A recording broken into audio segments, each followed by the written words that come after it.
Hey everyone, Kyle once again, and welcome back to the next anime review for anime month of June.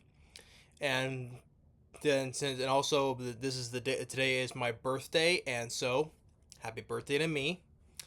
And so for my birthday review of anime month, I'm gonna review one of my favorites that I really enjoyed from back in 2023, and that is the first season, not the whole thing, because now it's announced that season two will set to air in 2026 in January.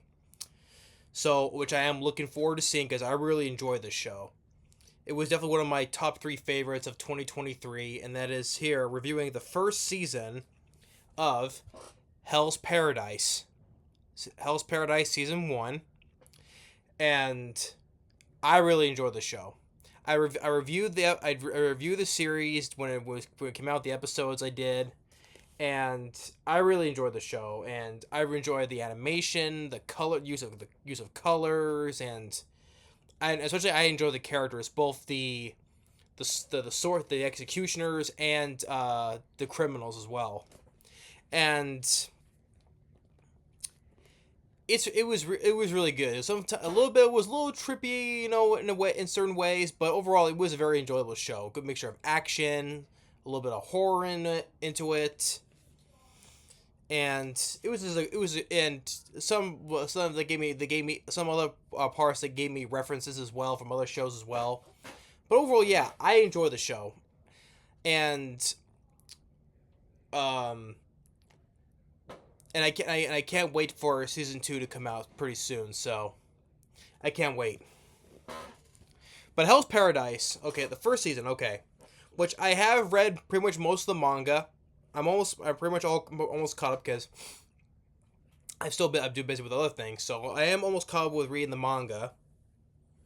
So I won't give it any spoilers. So like I said before, no spoilers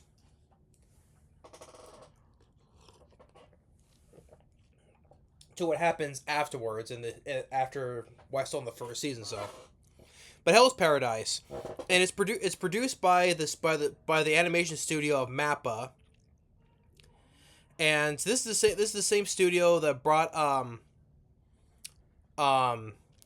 brought for the shows of Zombieland Saga, which I enjoy that show, Chainsaw Man, which I really do enjoy, even the 2024 adaptation of Ranma One Half, or The God of High School, or Jujutsu Kaisen, among other ones.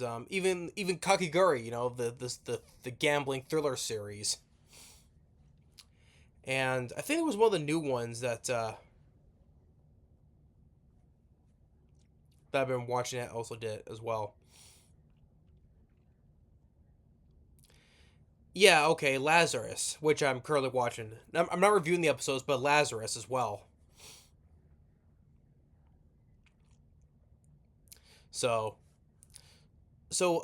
including the season two of Vinland Saga, that was a popular one, or season four of Attack on Titan. They did animations productions on some pretty good shows. And as for the show itself, does have I'm looking at the rating it has on IMDb. Well, on Crunchyroll, it has a 4.9 out of 5. That's so it was pretty much almost called a perfect show from the community of the studio of Crunchyroll that sponsored this. So yeah, 4.9 out of 10. That's very good. A lot of critical praise, but trying to find IMDb here. Yeah, okay, good. Has an 8.1 on IMDb. So a lot of people enjoy the show, including myself. So a lot of people do. So, but since I reviewed the episode, so I won't probably get too much into everything since I reviewed that series a while ago back in 2023. Um, but the gist of the story is we have this ninja assassin named Gabby Morrow the Hollow, and which, by the way, in the English dub, he's voiced by Alejandro Sab, which I did meet at the in 2020 in 20 no no no in 2024's San Francisco Expo. Because he also voiced a couple of roles on some other shows I watched, but I know him know him as Gabby Marrow the Hollow. So I met Alejandro Sab as well, so that's cool to hear. That was cool. Because I asked him about at the time I asked him when was season 2 coming out, and he doesn't have all the information. But until now, recently they said it's 2026. So, but at the time when I asked him, he wasn't entirely sure though. But he does enjoy the show, which is good. That's why he enjoys voicing the character of Gabby Marrow, which that was also good to hear as well. But Gabby Marrow the Hollow, he's this ninja assassin, and from this village of assassins, and we see him imprisoned, and pretty much he has this indestructible body. I mean, we see him try to get his head cut off, being burned alive, boiled alive, try to get pulled apart by bulls. Nothing seems to work, right? While in the meantime, she's being interrogated by this female executioner of the Yamada clan named Sagari, and now which he claims that he has no attachment to life, which turns out it's not, because the only attachment to life because of is of the love for his wife, the daughter of the village chief that he's in, and so yeah, because he loves his wife a lot. So that's the only that's the reason why he still clings onto life, because of her. And so the only way for him to be free is this pardon, which the shogun commands this pardon, that he has to go to this island, which is known as Paradise, attain this a substance called the elixir of life, bring it back, and he'll get the pardon, and he'll be clear of all charges. So,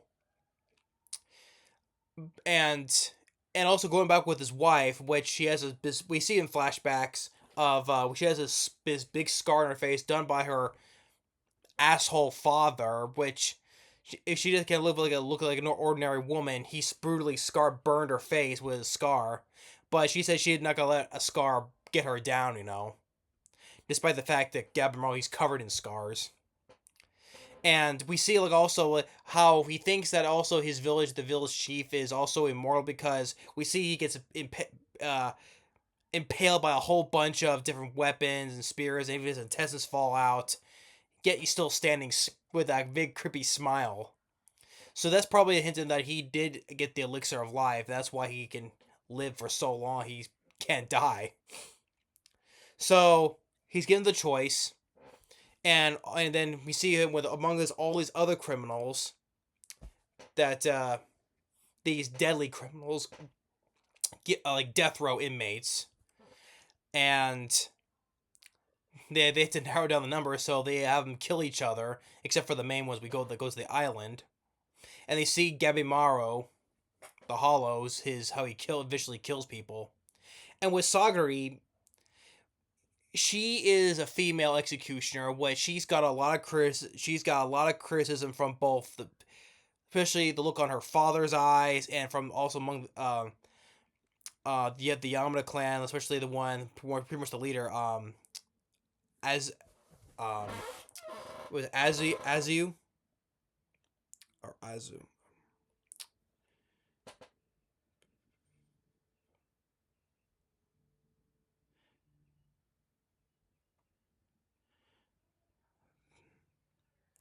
As Enzyme, yeah, Izan, Izan. Yeah, he's the one that wears a one eye patch. Even they all criticize her because she's a female executioner, because she's a woman. She just be living an ordinary woman's life, have children, etc. Right? But she does show she's skilled. She's skilled with a sword, but each time she kills somebody, there shows the reflection in the blade. It shows fear in her soul. She still kind of hesitates, and so we have they set off on the expedition. Each criminal assigned monitors, executioners. So while Sagari is monitoring with Gabby Marrow and the rest on the others, and so they once they leave to another, they come across with many different criminals. They form alliances. Like henceforth, like Gabimaru and Saguri, they ally with this other female ninja. Um, it was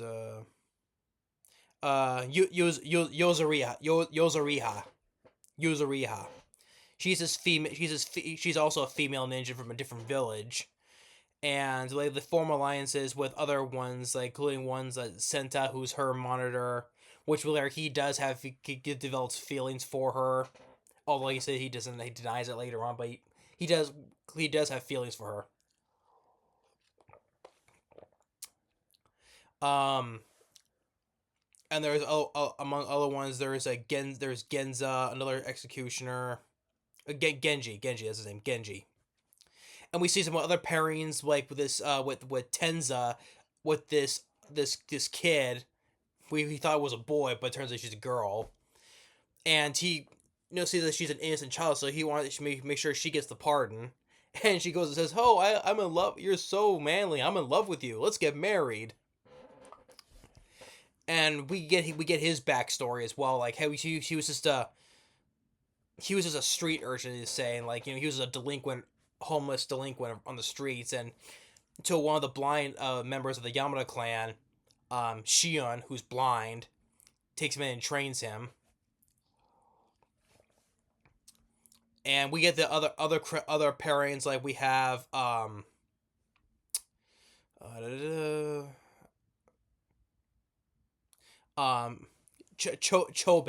Chobe, who's this criminal who leads this gang of bandits, but he gets in prison. But one of the executioners who offers the pardon is his brother Tomo. We told him in flashback he told him to escape, so he infiltrated the Yamada clan, becomes skilled with the sword to free his brother. So with the pardon. And Chobe, he's unhinged though, but he's smart. He adapts quickly to the situation. Like him and his brother used to come from wealth, but when their parents died, they end up on the streets until they were taken in by this group of bandits, which Chobe um got them situated in. And so, and with the other ones, that's pretty much the main the main pairings. But of course, also there's this other criminal by the name of Rorokuta, also known as the Giant of Bizen. This big, huge giant, which actually, one of the leaders of the Yamada clan, Aizen, he gets killed off pretty early because we see him, like, he tends to be like the one who lectures Saguri, and we even see him in flashbacks. Like, he's the one who talks a lot in those flashbacks, but he gets killed off early, which I didn't expect him to get killed off early, since like he's like because there's among all the members of the Yamada clan, there's rankings. I think he was like the first rank, and so for him to get killed off early, I was kind of surprised by.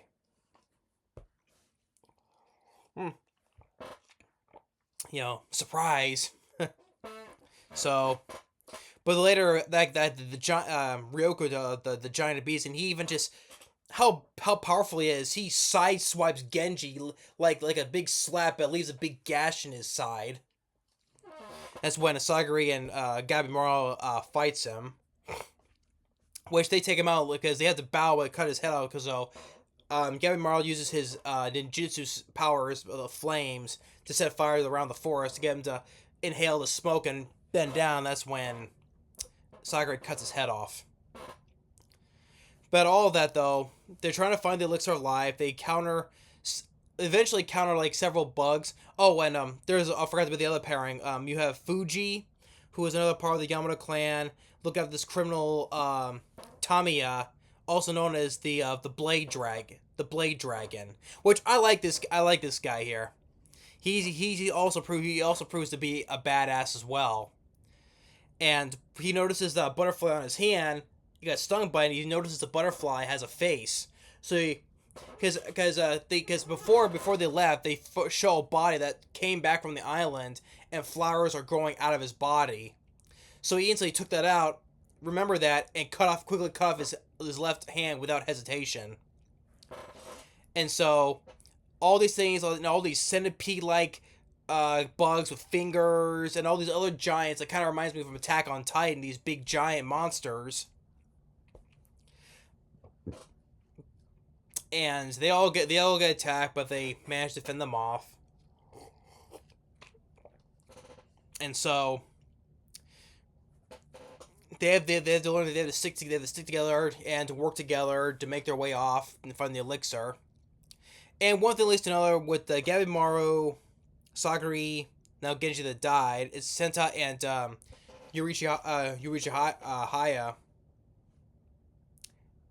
Sorry, Yuzuriha. Sorry, they find this village, which they wonder because this is supposed to be abandoned. Why are there houses here?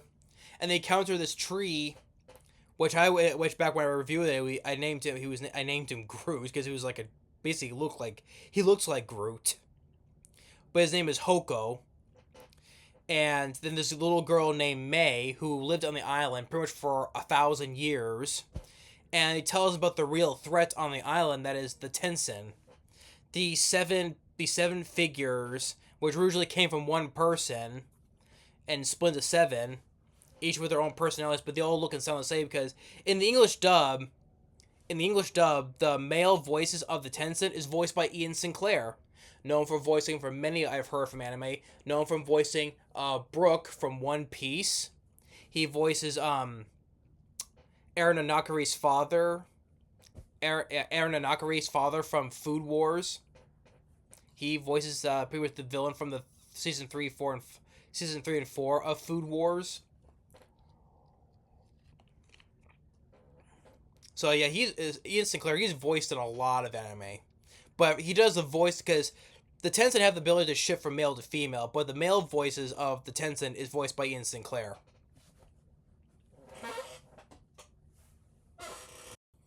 So they're the real threats on the island, and so the ones that first encounter the Tensen is Chobi and his brother, and they get first already they get overpowered. They get thrown into this hole, which Chobi carries his brother out of the hole,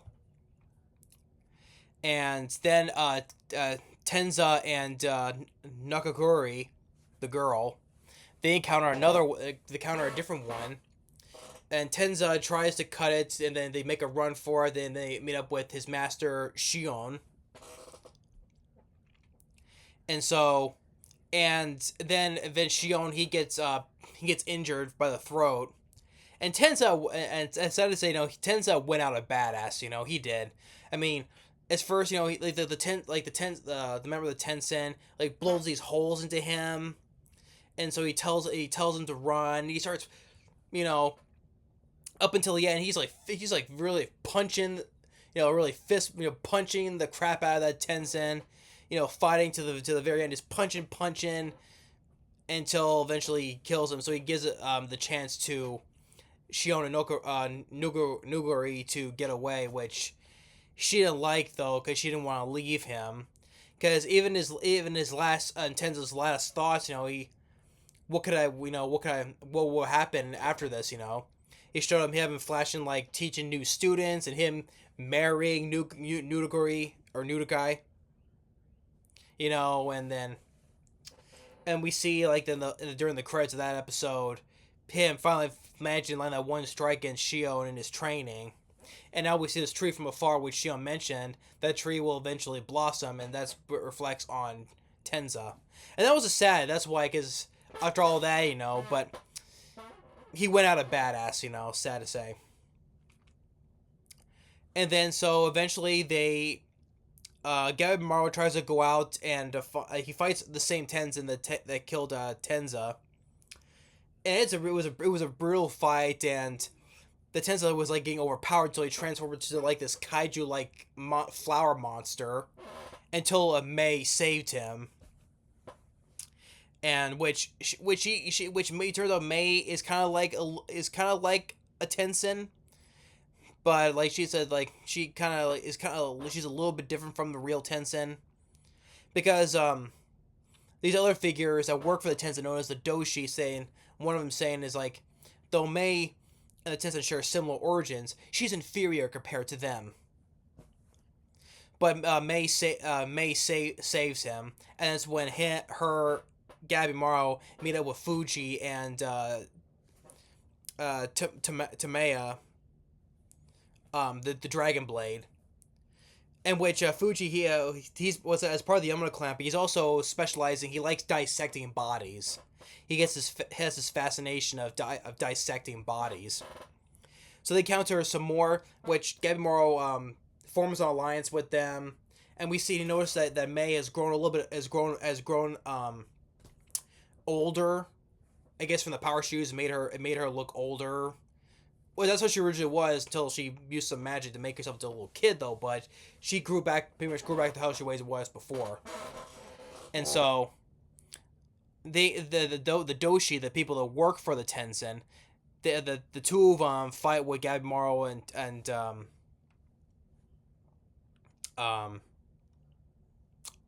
Gente Sue. I remember his last name, but the Dragon Blade, the Blade Dragon.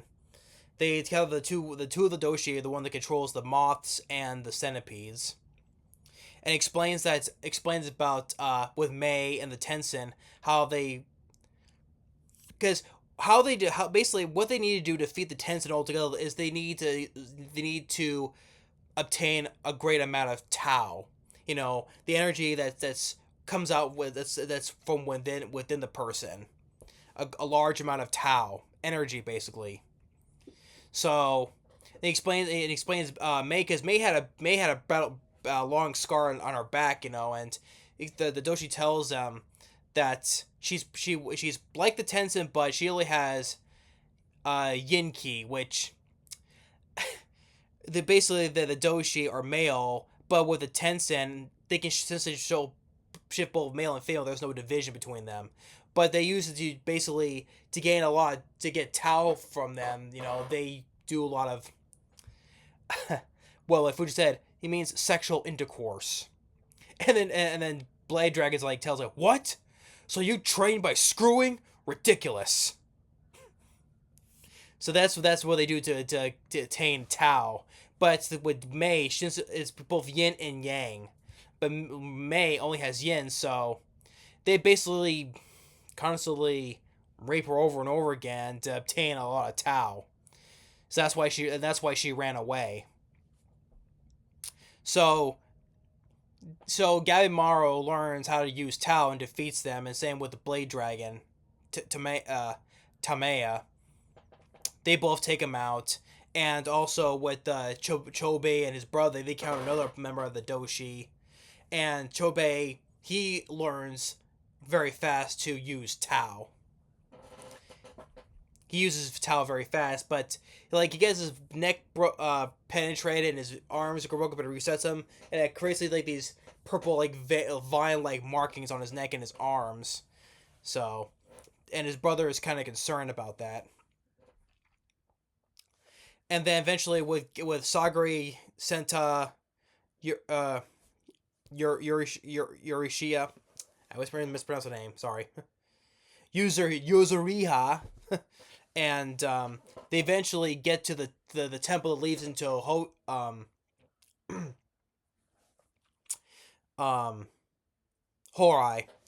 Horai. That's the center of the island where the Tenzin live, the palace. And they counter another one of the Tenzin. Quickly decapitates with one flick of his wrist, decapitates Hoko, but he's still alive though. And he tells them that there is no elixir alive. It only applies to the Tenzin. So it tells him, and Sagari is like shocked and disappointed because now there's no elixir alive. So what's going to happen with Gabimaru? He's not going to receive the pardon, right? And they all of our hard time try to take out this one member of the Tenzin, and when they think they did get him, sadly he blooms into flowers, and we see before that Senta has developed feelings for Yozuriha. And one of the flowers about to strike Yozuriha Senta sadly steps in and saves her, and he takes the hit, and flowers start blooming out of him now. But then Shion steps in, and Shion, like I said, Shion is a badass for a blind guy who's a character who I like. For a blind guy, he's badass. You know, I mean, he's taken on that thing so far by himself. He strikes it, kicks it back, and he's running, just cutting, slicing, and dicing. Even when from a small scratch he gets, flowers start blooming out of him, but yet he cuts them all out himself. He's causing massive bleeding though, but he doesn't want to die at the hands of the enemy. You know, shows what a badass he is. And so they learn that its weakness, which thought was the center of like the stomach or whatever, but since it become like this big flower monster, since it tells them that the center of the flower where the petals come out, right, where the pollen is, right, that center right there, that's his real weakness. So he cuts into that and sees like sees the Tenson's heads, right, and then says now he's finally been defeated. He says, he's waited 1,000 years for this. He says, I've waited 1,000 years. Thank you. So actually, after 1,000 years, he finally gets to rest now, basically. Oh, and the music, I really do. I really did enjoy. Like when that Tenson becomes like this big flower monster, the music, the like the choir like a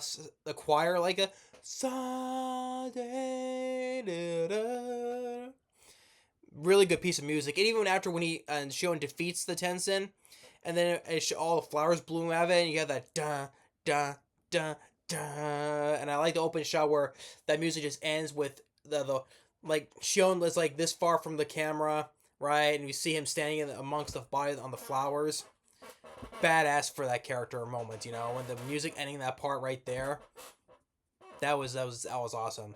But sadly though, Senta, sadly he dies, and I like that character because he was liking, had feelings for Yuzuriha, and he even Yuzuriha tells him, imagine the last picture of the person who you like, and is mine a drawing of him with him and Yuzuriha. So the last images of the girl that he loved, was her. Even he knew tells Sagari, how can a member who's an executioner fall in love with a criminal, right? So after that, they went further into the palace. They find a place to rest. But Yuzuriha brings up about the theory of Gabimaru and his wife, right? Saying, oh, maybe the whole since his master was the chief was immortal, maybe all that was an illusion. That's what they do to trick little kids, right? Does he really have a wife? Has anyone seen her? Who was her name? And Sagari's like telling us, like, stop, because she doesn't want to believe that. She wants to believe that Gabimaru does have a wife, and she's waiting for him to come back. And she tells Shion's like, I believe he will be reunited with his wife. And back with Gabimaru, since he used a lot, I guess he used up a lot of Tao, he just passes out and he wakes up in a cave, and he has no memories. I guess like what Shion was saying, like how using a lot of Tao can affect somebody, even their memories. And with Mei, since she can sense Tao too, is like she's asking, "Are you okay?" And it's like he says, like, "I'm fine." And it shows the image of the image of his figure as Tao, but half of his top of his head is missing. So, guess how much Tao affected his memory. So that's why he doesn't remember. So, and Mei sees that, and so. And after the credits, we see back out on the mainland, we see these other higher ups talking with these other two members of the Yamana clan that are remaining there. That they're going to send another expedition to the island. So, but yeah, but overall, yeah, I love season 1 of Hell's Paradise. It was very enjoyable. I really did enjoy it, and I definitely look forward to seeing season 2 when it comes out next year. Definitely, that's to be one of my. Since it comes out in January, it's already going to be my anticipating favorites of 2026 because I love this. I love this series. So yeah, I mean, season 1 of Hell's Paradise, great. I loved it. I enjoy the characters, both both the members of the Yamada clan and then the criminals. Sad to say when, especially when the members of the Yamada clan like Tenza or Senta, it was shocked to like seeing Aizan get killed off that early. But you go into liking these characters, and when one of these people dies, it's like, damn, you know. So, but yeah, the characters, the animation I thought was well done when it comes to the action and the like when Gabriel using his flame ability, the animation of that mixture of the colors was well done as well. And the voice work for both when I watched it in the Japanese dub back then, they did a good job. Always give credit to them because since they did it first, their voices did a good job, and especially I give also credit to the English dub, which I always enjoy more though because now that no disrespect to the Japanese, they did a good job too since they came out first. But I also always enjoy the voices of the English dub always. So the other ones the other people did the English dub did a good job, like Alejandro Sab or Ian Sinclair, among other remainders of the English voice cast, like also including Marisa Duran, who voices Sagri. I think she did a good job. I'm not gonna go down the list though, for everyone, but even with some recognizable ones like Justin Briner, who voices the Yamada executioner Fuji, the one who likes to dissect. He's voiced by Justin Briner, who voiced the main character in My Hero Academia, Deku. He voices him from my Deku from My Hero Academia.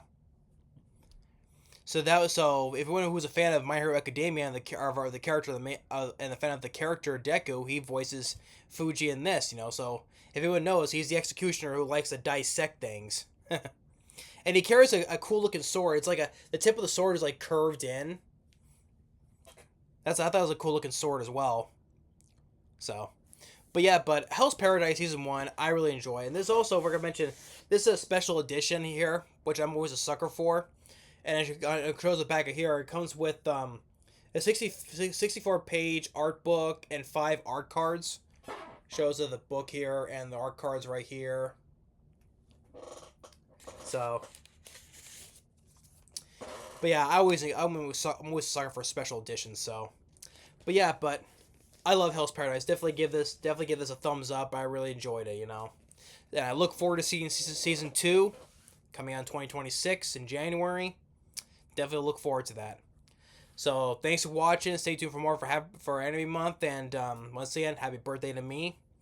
And we'll see you next time for more for this month. Later.